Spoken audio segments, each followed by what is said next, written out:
اور جو لوگ ایمان لائے اور عمل نیک کرتے رہے ان کو ہم بہشتوں میں داخل کریں گے جن کے نیچے نہریں بہ رہی ہیں، وہ ان میں ہمیشہ ہمیشہ رہیں گے، وہاں ان کے لیے پاک بیویاں ہیں اور ان کو ہم گھنے سائے میں داخل کریں گے۔ مسلمانوں، اللہ تم کو حکم دیتا ہے کہ امانت والوں کی امانتیں ان کے حوالے کر دیا کرو، اور جب لوگوں میں فیصلہ کرنے لگو تو انصاف سے فیصلہ کیا کرو۔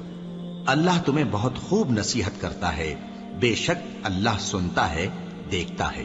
مومنو، اللہ اور اس کے رسول کی فرما برداری کرو، اور جو تم میں سے صاحب حکومت ہیں ان کی بھی۔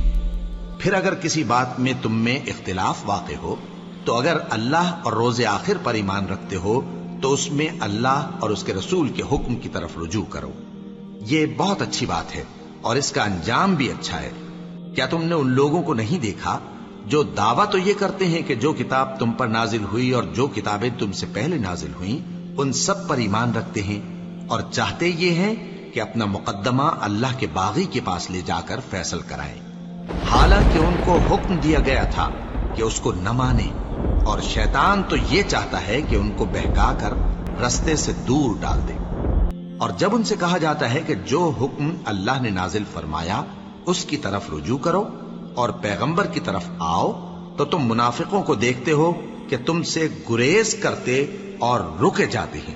پھر کیسی ندامت کی بات ہے کہ جب ان کے اعمال کی شامت سے ان پر کوئی مصیبت واقع ہوتی ہے تو تمہارے پاس بھاگے آتی ہیں اور قسمیں کھاتے ہیں کہ واللہ ہمارا مقصود تو بھلائی اور مصالحت تھا۔ ان لوگوں کے دلوں میں جو جو کچھ ہے اللہ اس کو خوب جانتا ہے۔ تم ان کی باتوں کا کچھ خیال نہ کرو اور انہیں نصیحت کرو اور ان سے ایسی باتیں کہو جو ان کے دلوں میں اثر کر جائیں۔ اللہ اکبر، اللہ